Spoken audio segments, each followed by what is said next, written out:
Well, hello, and welcome to Gallifrey's Most Wanted presents Comic Shop 10.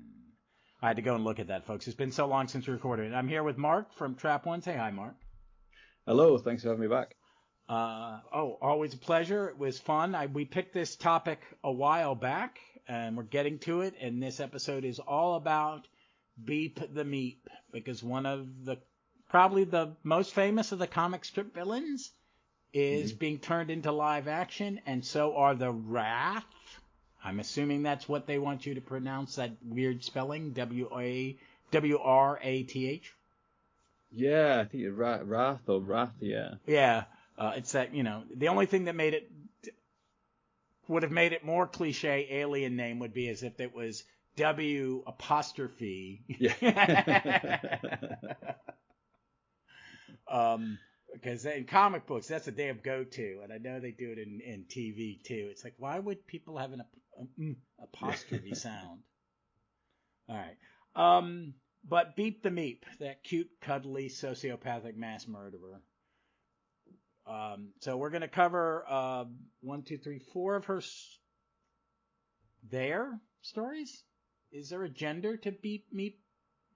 I don't. I think the characters do refer to Beep as he. But yeah, I think it is he. Okay, so this is his first adventure, and it first appeared in, hold on, I got to double check this, issue 19 of Doctor Who Weekly, which would have put it in 1981.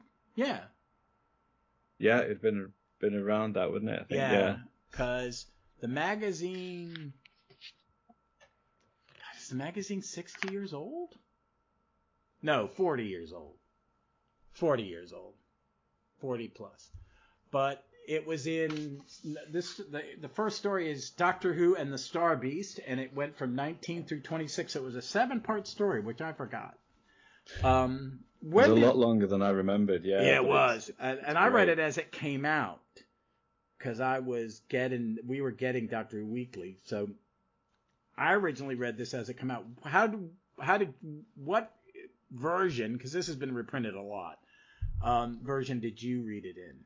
Was it in the Iron Legion compilation, so in the graphic novel Iron Legion, which so I read it relatively late because I didn't get this until I've got it in the hardback edition that came with the sort of premium package for Doctor Who: The Complete History, which I didn't get that package, but I picked the nice hardback editions up on eBay quite cheap afterwards. Mm-hmm. So yeah, that would have only been 2 or 3 years ago that I read it for the first time.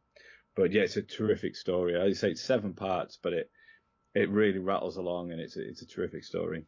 Yeah, it does. Folks, if you haven't read it, Iron Legion, you can find it. It's out. The early Doctor Who stories, almost all of, except for a few issues of the Tom Baker era in the Weekly, were done by Miles and Wagner. That's Pat Wiles and John Wagner, who are famous for 2000 AD, Doc Dread, other things.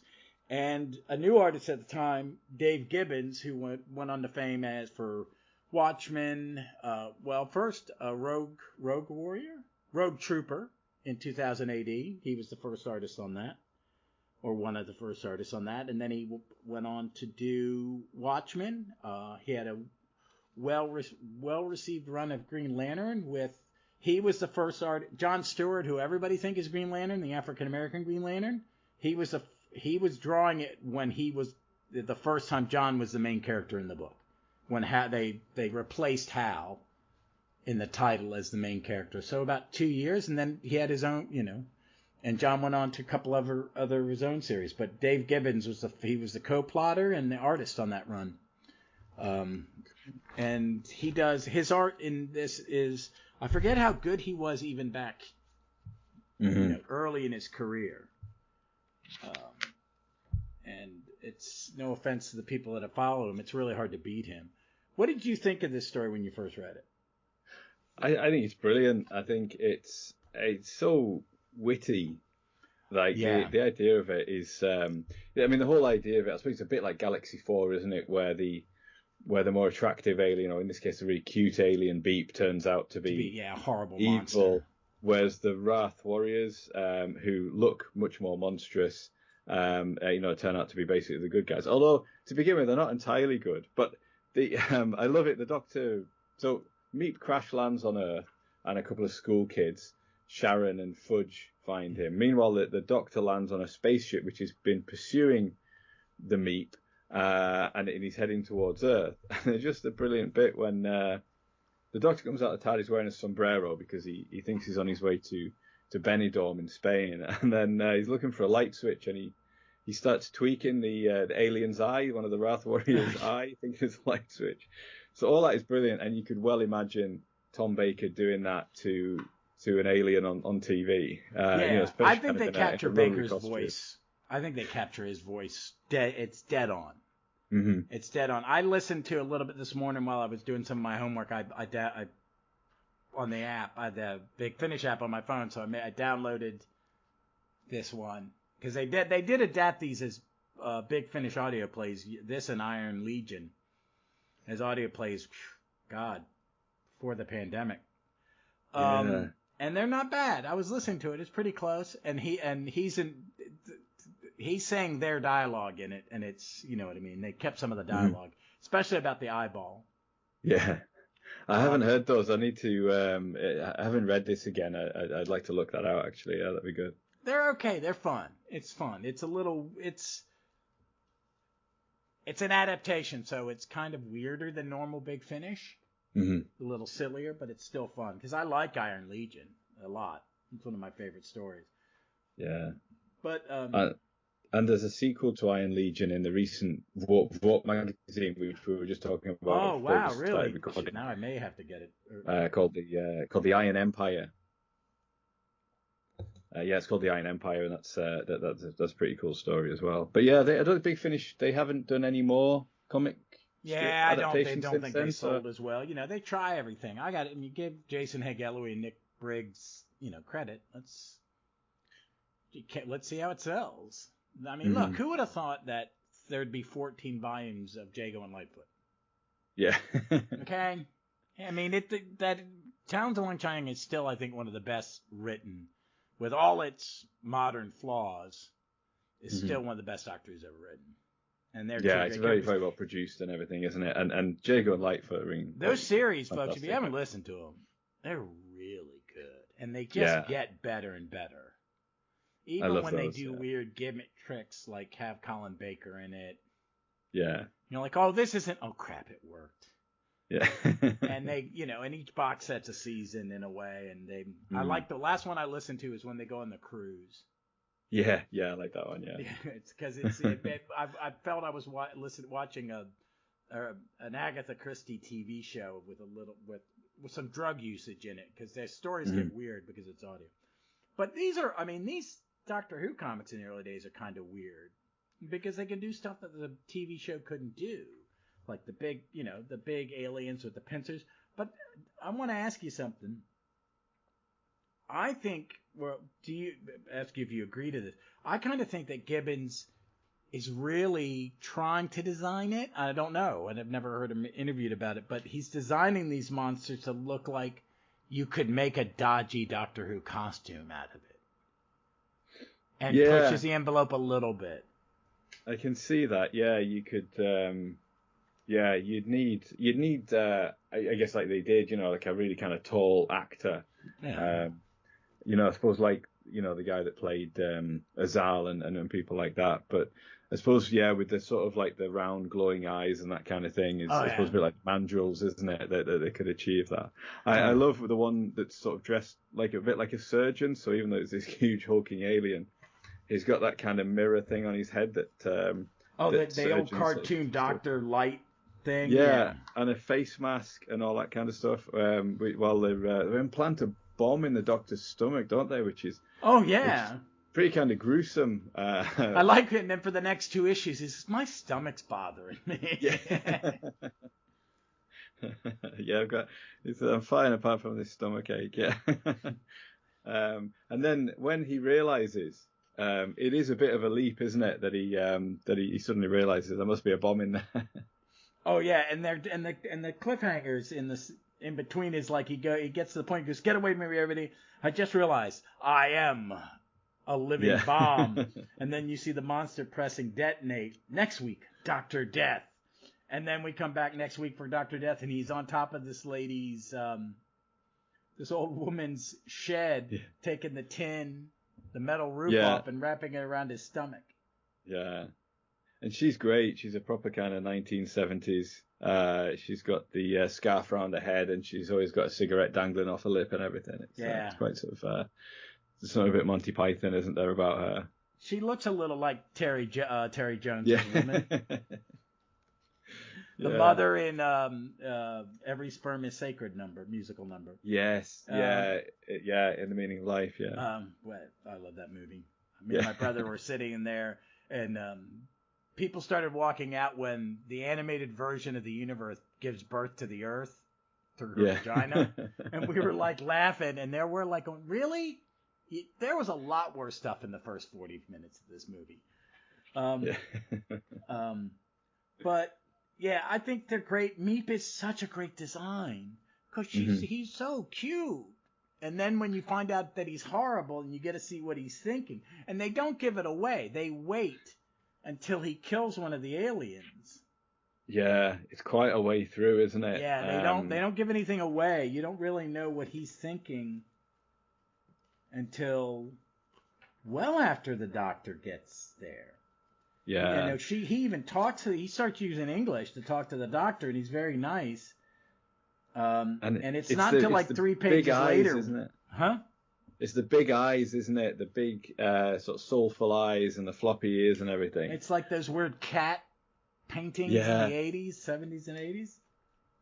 And then when they do sort of reveal, because you start to reveal Beep's thoughts, and then it's things like, "You stupid Earth creatures, it was easy for a superior intelligence to fool you."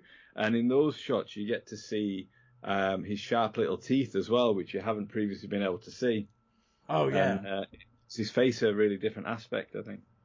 Yeah, and I like it when the bus conductor's asking for tickets, and he asks us if the animal is house trained.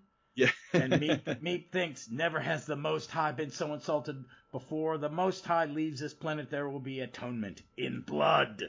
He's got very grandiose language, which is that great Doctor Who thing of, well, first of all, the juxtaposition of having an alien having to get around on a bus, but then the cuteness with the really grandiose kind of villainous dialogue as well. It's all great. The pirate, it's like the captain in the pirate planet or something like that. Just the over the top villain. I like how they start out when we see the Wrath giving the origin story of Beep the Meep, that they're these little, like, they all go Meep, and they hop, skip, jump and sing, 4 jolly meets all in a ring, and then the black sun shines on them, and they become like space Nazis, basically. Yeah, and they've all got their little kind of belts with weapons on and things, and little helmets as they go to war. And it's nice that the Wrath warriors, that the Doctor convinces them that he's not in league with Beep by showing them that he's got a medal for defeating the Cybermen. One of them gives him. I like that he has the Mrs. Higgins, who's the lady, make them all tea, and they're sitting around having tea and cake. and the Wraith have these tongues with 5 digits that can grab food. It covers the Doctor's mouth at first, and one of them hands him his claw to take with him as a weapon, and he's like, I don't know. Yeah.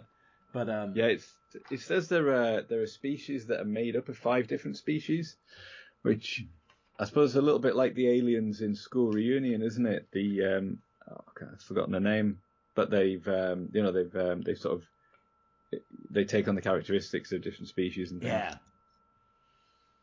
And I like how that they don't like any, but they're grossed out by the fact that humans have their skeletons on the inside. Yeah. What did you think of Sharon as a companion? Yeah, well, I'd forgotten that she actually becomes a companion in this story. Oh yeah, she's in straight through till his end. I think it's through his last story that these guys did for Tom Baker's, where she leaves. She gets aged up to adult age and stays somewhere. Right. Because I'm fairly new to them, as I say. It was only when so I probably haven't seen it through to the end because it's in the it's in the second trade a Panini, I think. Right, which I think I read a long time ago. So yeah, I hadn't really remembered that. But yeah, I like how, because she's in contrast to Fudge. Fudge is all kind of like he's interested more in the space hardware and the spaceship that Beep has crashed to Earth in, whereas Sharon is more interested in the creature, and she's very kind of sympathetic to it and everything. And even though he's sitting there thinking, I'm gonna kill you for this, when she sort of took him into bed and thinking he's all cute and everything. But then when she turns evil, when she's exposed to the black light and everything, like the unit soldiers are, those pictures when her eyes are completely black, really creepy and threatening without really changing much else about her. I think it's a really cool way of doing it. Yeah, he is an incredibly talented artist. I mean, this is really early in his career, and it really just blows my mind, because I fell, as a longtime comic reader, when I read Doctor Who Weekly 1, I went, who is this dude? You know, so.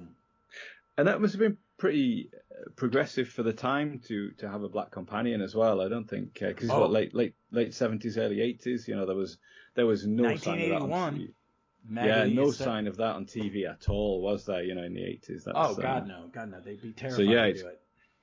Yeah, great that the comics were doing that, and that it's just not mentioned as well. That it's just not a thing. It's just Well, and that's the way. I mean, in kind of way, some ways that's the way to really do it. Is just do it. You know? Just they're not going to pay attention to it because it's, you know, give the character agency. She's a good character. Yeah. I mean, sometimes I'm not. You know, I don't think there's been a comic book companion I haven't liked. I think she's pretty good. I think you and me have talked about some of the better ones. The ones in the Matt Smith comic and the Tennant one in Titan are pretty good. And I like them a great deal. And I really do like Izzy and Shade and Destry and the Eighth Doctor. Me and Vic, our next episode, we're going to take a break from Evelyn and we're going to do the audio, one of the audio stories with Frobisher. Right, yeah. So, because, you know, that's a great companion. That's a really good companion. So, I always thought, you know, again, the comic books making these good. I mean, let's try something, you know. That's one I wish they would do more audio plays with him, because he's a good character and he was good in the comics. But overall, I really like this one. It's those first up through, I would say up through. Well, that's not fair, because when you get into 60 and 7, when who I don't remember who was writing it, but Ridgway was drawing it. Paul Neary, who is a famous comic book inker, was the editor of the comics at that point. It was really good. He did some of the art, and I think he inked some of it too. But I mean, I don't think there's an era of the monthly comics that I don't really enjoy. Yeah. But this is really good. Yeah, it's like the TV show, isn't it? That new people come along and bring new things to it and fresh ideas and visions. And it's all really interesting. But that Grant Morrison stuff with 60 and the stuff that's in the Chaos Pool, which just came out in trade, and it's old material. I haven't gotten that one, and I do love that era. I think it's one of my favorite eras. But I mean, the Gibbons stuff. Well, let's move on to the second appearance of Beep, and that is Doctor Magazine 173. And the story is Party Animals.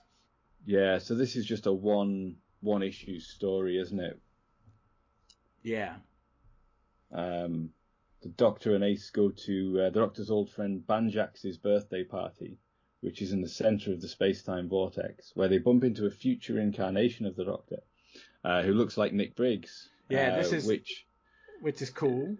Yeah, and which the comic strips do something with in the Eighth Doctor era, which is a really good storyline, which I remember really kind of blew me away when I read that in the 90s or whatever it was. Yeah, wasn't he created because they didn't know, when the TV movie was coming, I think, they wanted to go. They were thinking about doing a regeneration story and creating their own version of the Doctor. And Gary Russell, who wrote this, was Nick Briggs' partner in audio visuals, where he played the Doctor, and it mentions that the Doctor, wore a certain kind of coat and had a toothbrush sticking out of his pocket for some reason. And that's what the Nick Briggs Doctor looks like when he pops up with his companion Raya. Yeah. So. And then and as I said, there's a great storyline with that in the Eighth Doctor's era. So it's quite a slight story, this one. But what I do love is this birthday party has some incredible guests. Oh yeah, I was just looking at that image. One of the Wraith is right there in the party.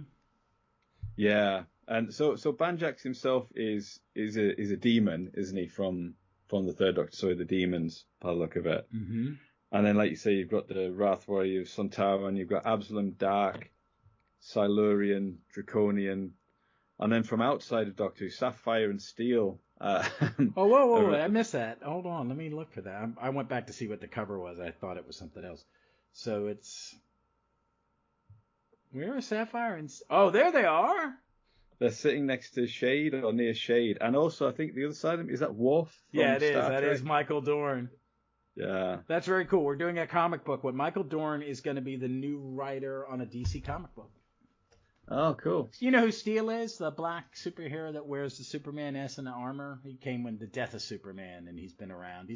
Dorn voiced him in the cartoons.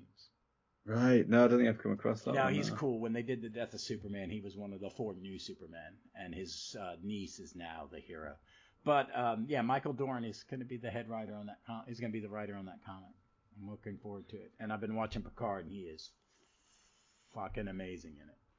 If you are not watching, if you've heard bad things about Picard 1 and 2, I've enjoyed them, but I'm not going to defend some of the choices they made, because I understand why people went, what?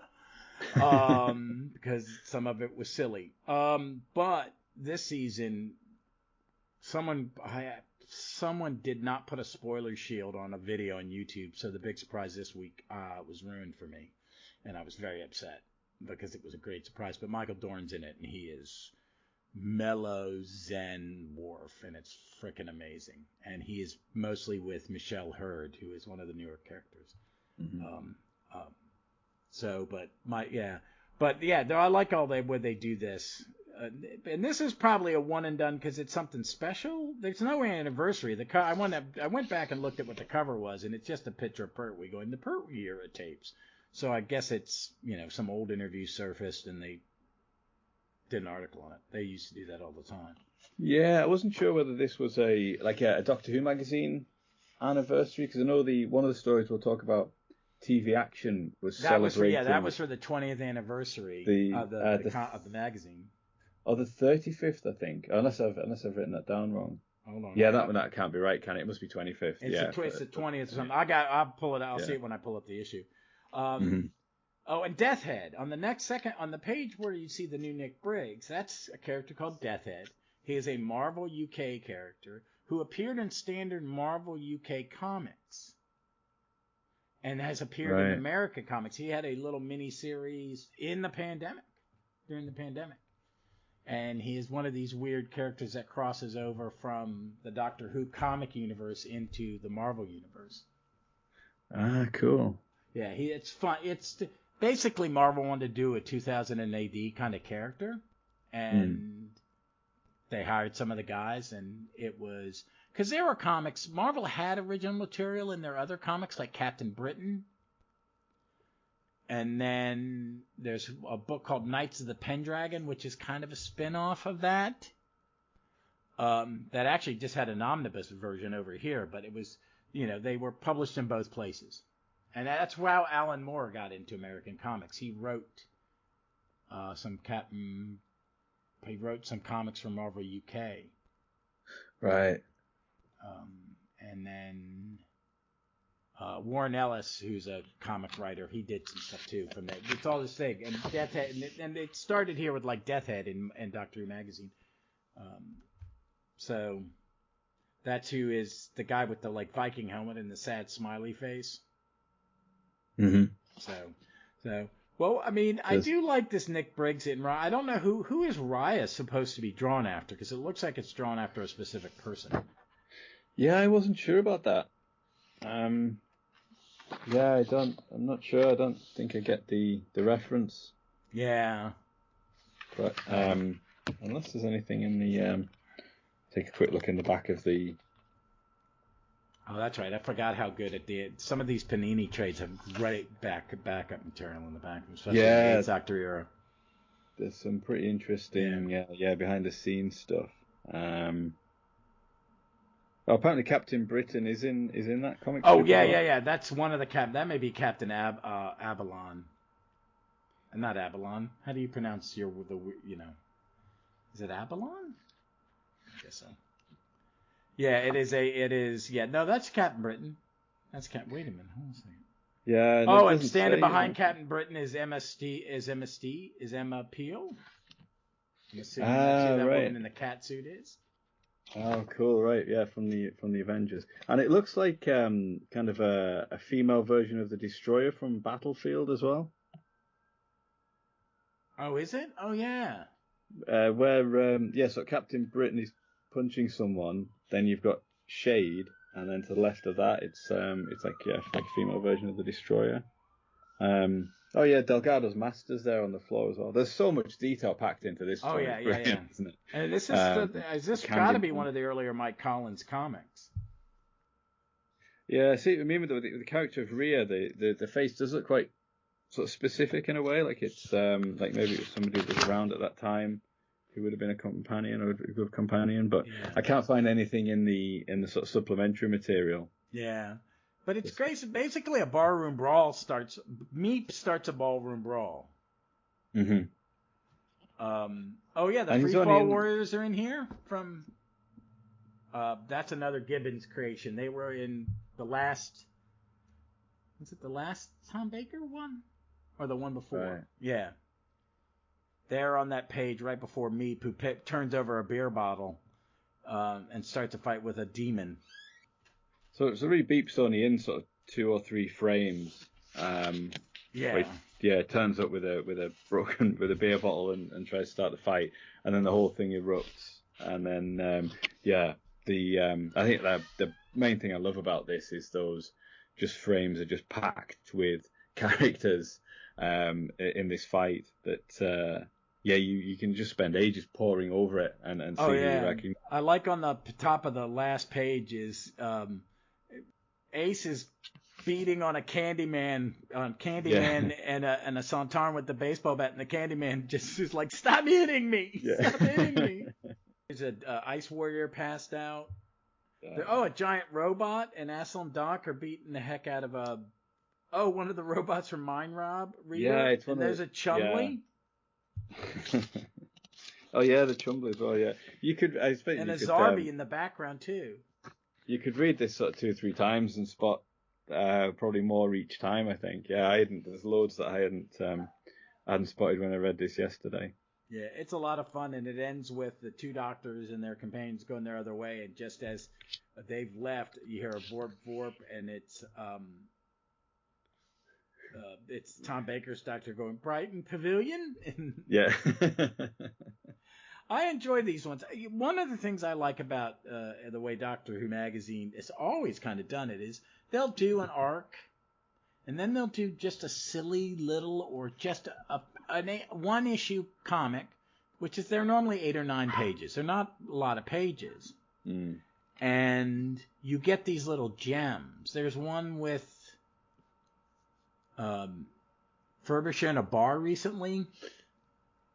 Yeah, was that the 8th Doctor? And the 8th Doctor arrives and the brig, right? Yeah, and they don't recognise each other. Yeah. Because Frobisher isn't in Penguin form and he doesn't know who the 8th Doctor is, and they have a little conversation, then go their separate ways. Yeah. And it's quite an early 8th Doctor one, isn't it? It's lovely, that one. Yeah, I like it when they do that. I really like this one. What's your take on this one? Yeah, I love it. I love the 7th Doctor and Ace, basically. That was when I started watching, and it's just it's great fun. And how do you think they capture them in the strip? Yeah, I think it's yeah, pretty good likenesses. I think especially when Ace is swinging the baseball bat and and that kind of thing as well. Yeah. Oh, I mean, more like, do you think they get the right characterization? Because I mean, their run on the comic is a bit darker, Mm. and it's also they try some what I call hard science fiction stories during that era. They'll have a simple adventure. Yeah, I think yeah, the Doctor turning up somewhere like that. I mean, it's not sort of like the Seventh Doctor turning up where he knows what's going to happen, but yeah, I suppose sort of Yeah. turning up where he already knows people and he's got old friends. And then yeah, I think maybe more so Ace getting to have a scrap is is in character. Yeah. So next we're gonna go to what is it? Magazine. Great. Hold on a second. Um, I've got a Life of Matter and Death yeah. from Doctor Who magazine, monthly number 250 from April 1997. See, that's the one I don't have, so you're gonna have to tell us a little bit about it because I don't have, folks. I have digital copies of some old, but I'm missing a lot of my Doctor Who magazines. So this is a one-issue story, and it features this time the Eighth Doctor and Izzy have arrived in a mysterious place where they climb up a real long staircase where there's just a door suspended in the air, and when they open it, they're in a courtroom, or a very alien courtroom, where this sort of two-headed, tentacled alien is sort of presiding over matters, and then they realise that they're actually on trial, and the witnesses who are called forth are sort of famous comic book characters as well. So it's Ironicus from Iron Legion, and Dog Bolter turns up, and then Beep the Meep turns up as a witness as well, who is kind of all innocent and says, "Your worshipfulness, I was but a humble ambassador sent to planet Earth to forge a friendship between our two worlds. But the Doctor turned the humans against me and sent a squad of vicious Wrath warriors to track me down." And then but then he can't sort of hold back, and then sort of turns evil, pulls the blaster out of his secret little pouch and starts blasting away at the Doctor and Izzy. Says, "Die, you do-gooding non-entity! Die, die, die!" So they have to restrain Beep the Meep, and then that's his last appearance in that one. I found while you were saying that, I found a digital copy, so I can at least look at it. I don't have time to read it, but it is Alan Barnes. I like Alan Barnes. Right? He's Sean Longcraft and Martin. This might be the earliest Martin Garrity. He is the inker. Right. And more Izzy. I'll always like Izzy was such a great design, comic character design. Yeah. Dog blotter. Yeah. It's okay. I'm gonna read this when we're done, folks, since I didn't get to read it because it's just finding some of these issues now is harder, and I didn't. The list I used did not include this one. It would only include where the list I had only had the ones where Beep is a main character. Yeah, this is a bit of a cameo, and then it's also kind of weird because it's all in the Doctor's mind, or in a sort of sort of space created by the Doctor, and then the Doctor sort of summons his allies from his past. So Vesuvius from Iron Legion and Shade and a Wrath Warrior turn up, and various other people. And then on the other side there's various aliens facing him. But yeah, Beep isn't among them, I don't think. And then again, like the last story, it turns into a huge fight with loads of recognizable characters. Oh yeah, no, it's great. They're great characters in there. There's Sharon, the African American woman with the jumpsuit on. That's grown up Sharon. Right. Right. Next to you there is the British fighter pilot from the Pacific. That's in the Davison era. Yeah, that's one of the ones we talked about, wasn't it? I'm blanking on his name. And then Matthew Edison from Stockbridge. Yes, yeah, the Tides of War, when we talked about that, and also from the Tides of War. Is it Sir Justin? Is he Sir Justin? Yeah, he's at there's a sort of a big panel where he's swinging his sword, and then it's Sir Justin's sword that the Doctor uses at the end to kill this kind of huge tentacle creature that's taken over the TARDIS. Oh yeah, I got it. I see it. Yeah, see, this is great. He's got the werewolves. Oh yeah, it's all the. Is this an anniversary? It's the 250th issue of the magazine. So they had a whole bunch Yes, of that their makes characters. sense. It makes sense. Yeah, it makes sense to have something a bit kind of self-referential in there about the comic strip in there as well. Because So. they're all comic strip characters. It's fun. The art's really nice. I mean, I know both the name. I can't remember the last time I saw the long, the what's it? Who's the penciler's name? Let me go back. There it is. Sean Longcroft. I think he's done other things. I think I recognize it from Doctor Magazine. So I'm gonna have to read that. It looks good. I like the art. The art's very pretty. I think it's it's a good fun one again. I think.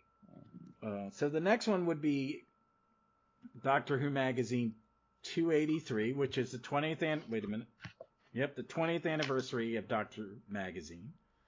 And I summed through. It had some. I remember these articles.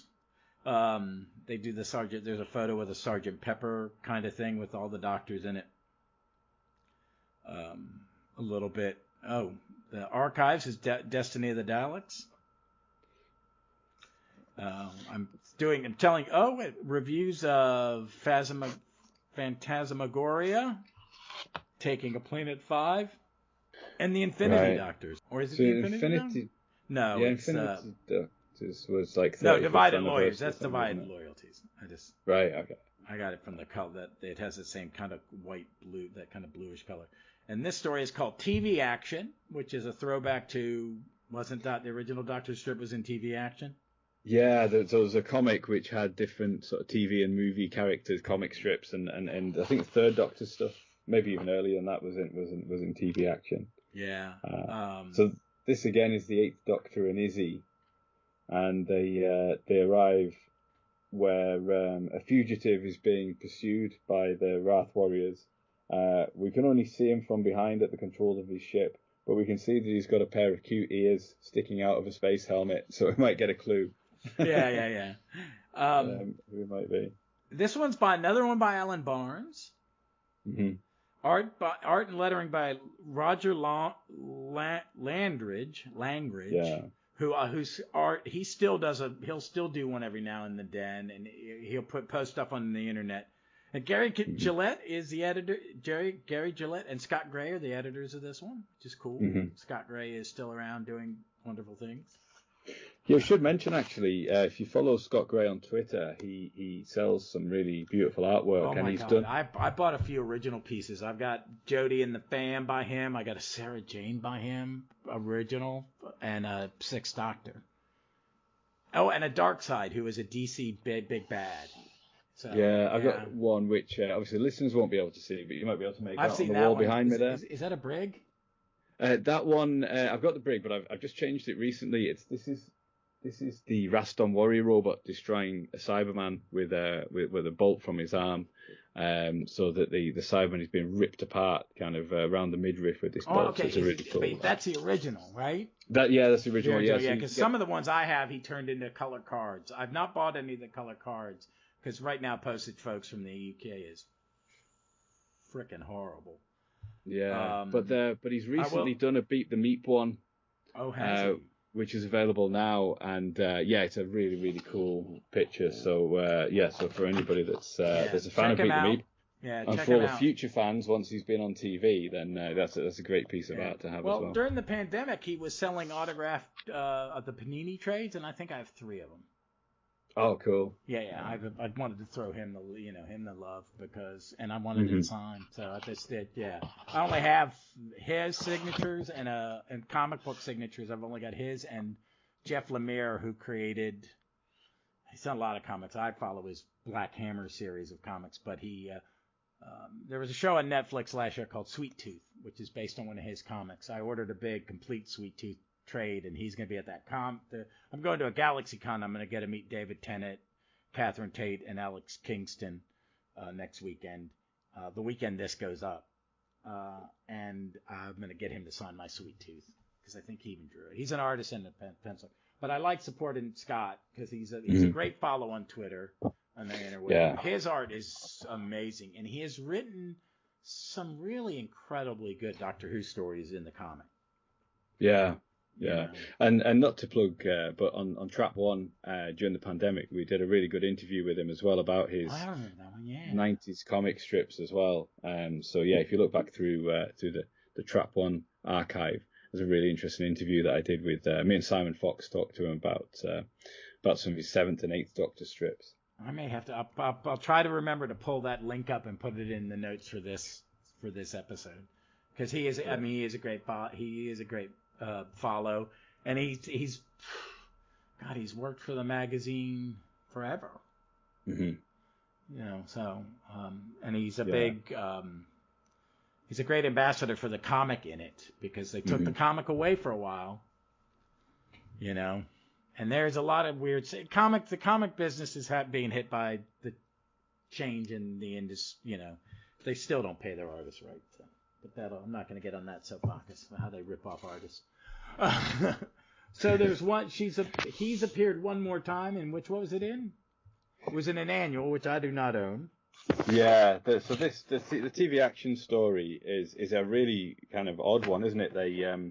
Where they get pulled by Beep's ship into a different universe, and when you realise that after very shortly that they're actually in our universe, and they've landed at the BBC TV centre. Yeah. In the 1970s, and then they travel from studio to the Doctor and Izzy first arrive in the Blue Peter Garden. Yeah, and she says, "Well, I recognise this place, but it looks smaller," which is a nice kind of clue that she's only seen it on TV. And then they some of the Federation troops from Blake 7 turn up, then when they take their helmets off, they're just kind of actors and they don't really know what's going on. So yeah, you gradually realise that the ship has crashed into the sort of the side of the famous building for the BBC TV centre. So one of this is the Odin line. Yeah, the Anedon line, and then there's the kids from Grange Hill. Okay, I got that. I've never seen the Odin line, so I have no idea what that show is about. Yeah, I've never seen it, but just kind of aware of it, I think. Yeah, just sort of seeing clips and photos and things. Yeah, Basil Brush makes an appearance. The cast of Are You Being Served chase them around. Yeah, there's Rod Hull and Emu, and God, that dude was annoying. He was on RTV too. God. Oh, really? Yeah, he did a kid show when I in the 70s. Right. I introduced cartoons. He's annoying as hell. When I was a kid, I really liked Rod Hull and Emu. I think I was a little too old for it. Yeah, well, they used to do a show where I can't remember what it's called. They lived in a windmill anyway, and whenever the doorbell would ring, all the kids would go around the circle chanting, "There's somebody at the door. There's somebody at the door." And I was on a course with work once. You know, they make you do that thing where they say, "Tell us an interesting fact about yourself" as an icebreaker. And the first woman that spoke, she said, "I was one of the kids in Emu's windmill who used to chant, 'There's somebody at the door,'" which I was really starstruck, because that was yeah. Remember that from being a kid, and then nobody could follow that. Like what? Oh God, it's like we were watching a video of Ariana DeBois, who won the Academy Award not this year but last year for West Side Story, accidentally meeting Morgan Freeman.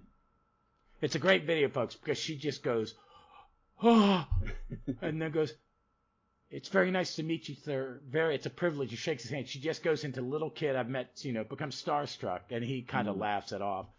But I joked with my wife I think I would be that way, but more so because when I was a little kid, he was on a show called The Electric Company, and he played Spider-Man. Right. Early in his career, it was a little kid show called Electric Company, and he was himself and did other characters, but he was the dude in the Spider-Man costume. Oh, cool. Yeah, him and Rita Moreno, who is her weird trivia, had won her Oscar for playing the exact same character that Ariana DeBois won, because they both played Anita in West Side Story, and they both won the Academy Award for it. So I tried to watch Spielberg's, and I was like, "Dude, I love your stuff, but I'll just watch the original." But I love it that he's running around. He gets to the TARDIS set. Yeah, so Beep is using the sort of transmitter to use the black light energy again to turn everyone to zombies. And the difference here is Beep as well. He's smoking a huge cigar while he's undertaking his evil plan and everything. But Izzy finds the 70s TARDIS set with like a Nymon helmet lying on the floor and K9 there, and meets Tom Baker. Oh yeah.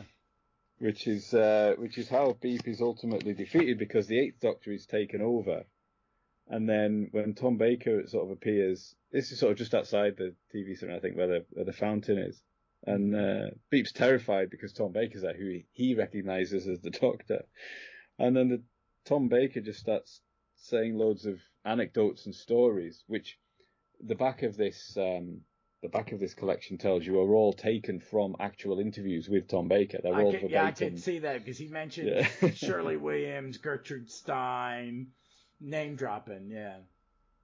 And that's how Beep is defeated, because that sort of distracts him long enough for Izzy to mess around with his contraption kind of thing that's gonna take over the world. So again, it's kind of an anniversary story, and whereas the previous two had loads of characters from comics, these sort of characters from 1970s kind of British BBC TV as little Easter eggs to find in there. Oh yeah, and I like at the end is she hands the Doctor a magazine, and it's issue number 1 of Doctor Who Weekly. It's just come out. Yeah. So which is a nice little thing, and I love this art. I love Roger Langridge's work. It's just it's such a fun style. It is such a fun style, and he does a lot of these like one and dones, silly little anniversary, or just we need to fill a single issue. And again, it's just who can I find in this that I recognize? So let's cram it full. So what is going on in the annual one, though? The last one, Star Beast 2, which is a sequel to Star Beast 1?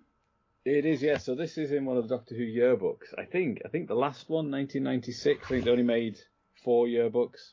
And but sort of in the 90s, the annuals ended in 1986, and then they did sort of 4 yearbooks in the 90s. And so Star Beast 2 is a sequel. It's not sort of little Meep cameos like some of the other stories. And this is sort of back in the world where the Wrath Warriors are the police, but also one of them is a newsreader.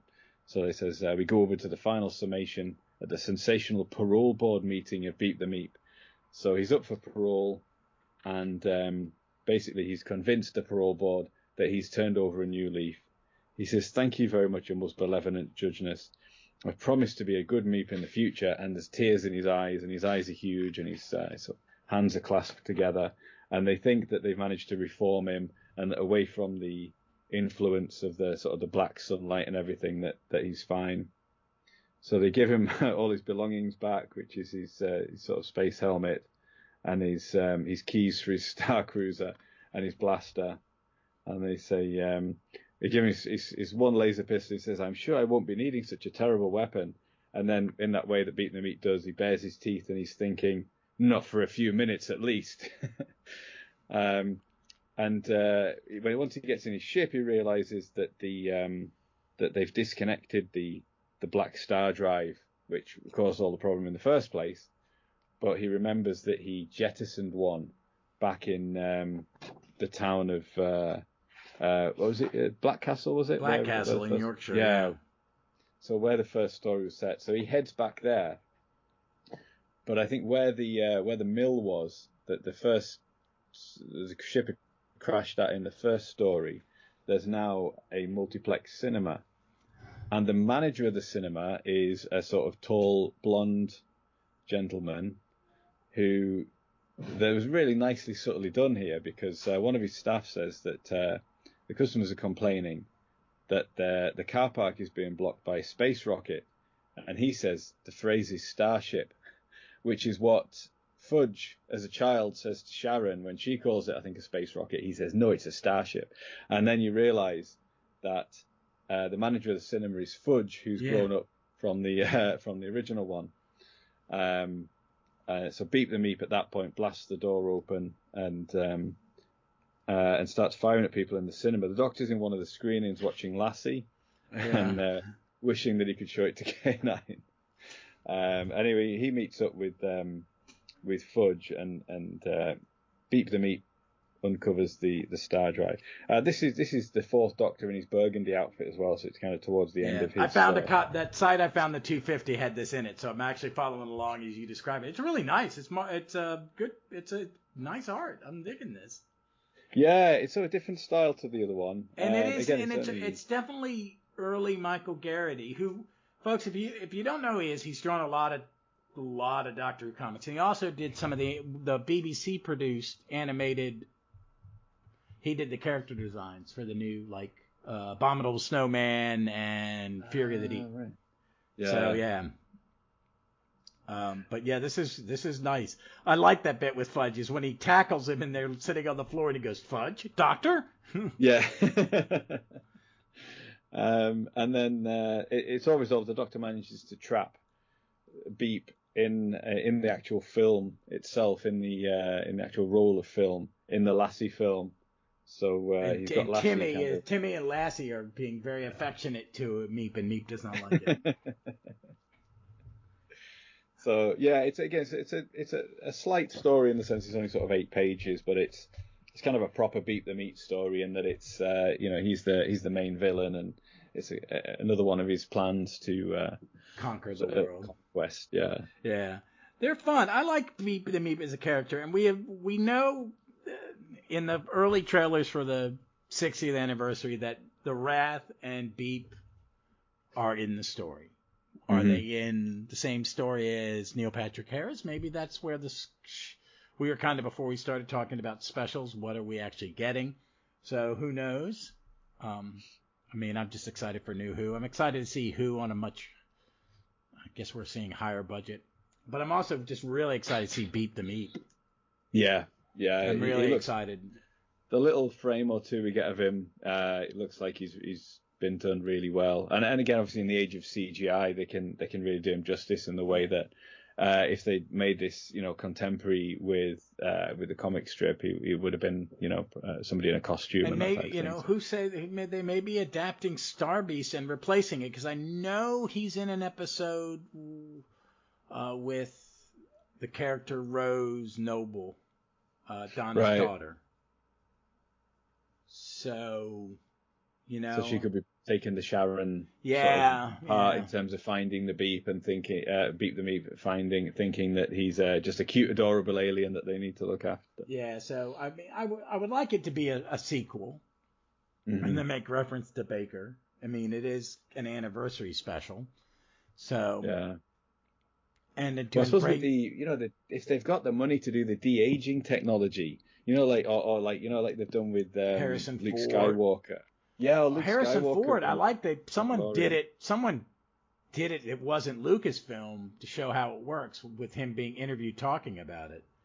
And they do it they did it on Star Trek Picard, because they had a flashback to something that happened between the end of the original show and after the movies and before this. So they had to take like 16 years off of both of them. Right. Yeah, and it worked. It looks pretty good. I'm surprised that when they had Brent Spiner on the first 2 seasons, it was like you could have done it when he was on. Yeah. But they also would have had to trim his belly, because he's older and a little more sedentary and living off his residuals. But no, these are neat. I like this character. And it's what made us think about doing this is we're doing the comics, and we wanted to go back to. We've done some Titan, and we want to go back. And it was like, why not? Because Beep's back. Let's talk about Beep. Beep's got a history. We could do this again. The only 2 people, I did think of another one. Dog Blotter is in a lot. And Dog Blotter's daughter was in the Jodie. Villain was a villain in the Jodie era. Yeah, that's right. Yeah. So that's cool. overall, I think all these are fun. I think if you're going to use Beep, it's got to be it's got to be silly. You got to have a little bit of joy, a little silliness, because basically a Muppet's a villain. Oh my God, one of Peter Jackson's earliest movies was like his grotesque parody of the Muppets. And I wish I could remember the name of it. I owned it for a while. It is incredibly offensive on purpose. All right. So, hey, again, I'm going to ask you back for something else. When we come offline, we'll figure out what we haven't done. Definitely. I saw that Graham, who is Robot of Death on Twitter, he follows us. He does his own comic podcast about international comics on YouTube, but he had bought a bunch of the Titan trades and was looking forward to the next. He said he was looking forward to the next Comic Shop episode. Oh, cool. So he's very nice and sent me the yearbooks, because we didn't get the yearbooks. Not the yearbooks. Well, the yearbooks. There's the Panini books about certain years. Oh yeah. Yeah, we didn't get them in here. We're like, so he's gotten them for me. And the Chronicles, aren't they? Yeah, the Chronicles. That's it. The Chronicles. So yes, which are neat. Yeah, I've just got the 1988 one, which is the year I started watching. So I've got that to read when I finish Warp. I'm very much looking forward to that. Cool.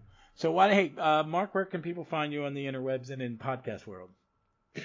Yeah, so on Twitter I am at Quark McMalice, and I'm usually to be found on the Trap One podcast, where we've got episodes upcoming. I'm not on all of them, but we're doing a review of the season 2 Blu-ray box set, and then we'll also be doing the season 9 Blu-ray box set, which is out here next week. Yeah, we get season 2.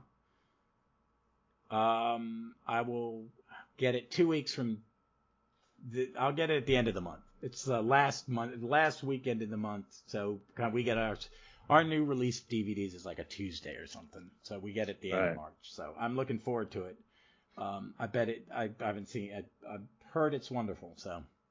Yeah, and the extras, really lovely extras. The David Whittaker documentary is really quite moving. I cannot. I may watch that first, because I just the longer I'm a fan, the more I'm thinking he is the most underrated creator the show has ever had, because he shaped so much in those first couple of years. And his Dalek, I still think his Dalek stories are the best Dalek stories. We've got it's probably one of the more niche things that we cover, but we love to do the audio annuals, where they record as audiobooks the stories from the annuals, and they're doing The Amazing World of Doctor Who, which is coming out in April. We'll be covering that. So that's got I think it was sort of a spin-off from the annuals. It's not a book I've actually got, but I think some was of it the the big one with Colin Baker on the cover, and it was reprints and stuff? I think it's a Tom Baker era one. Okay. All right. I had the big collection of the 6th Doctor. I think they put like 2 annuals together and remarketed it. Yeah, I know which one you mean. Yeah, this one, I think it's got some stories from the annuals, but because the annual stories are always a bit more kind of crazy and stuff. Yeah, they're weird, man. I read those as an adult and was like going, I don't know how I would have taken this as a child. This is odd. And they get great readers for them. They get sort of Louise Jameson and Jeffrey Beavers and Dan Starkey. So they're always really entertaining, and we have a good time talking about those. So that'll be coming up in April. Cool. Well, folks, you can find me here on Gallifrey's Most Wanted next week. I'm having to use a little time machine in my mind when this is going to come up. We will be covering Survival. Me and Vic next week will be covering Survival. We're getting to the last Sylvester McCoy, and then I will have to finish the first New Adventures novel. I've only been reading it for 30 years. So bad. But Vic says once I get through it, the Dix and the Paul Cornell stuff is really good. So maybe I will. Yeah. Because I've never read the New Adventure novels. I read The Missing, The 8th Doctor, and the Past Doctor book. So that'll be my excuse to read the New Adventures.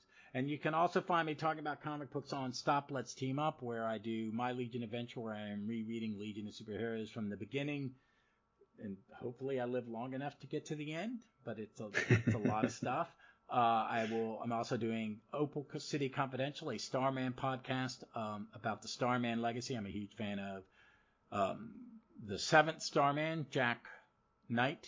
But I'm going to cover all the Starman that DC has done since 1941, jumping around between the different characters. And every weekend I do something different that is superhero team or team up related. All right, folks. But we look forward to you listening to us again. And until then, we look forward to seeing you somewhere in time or space.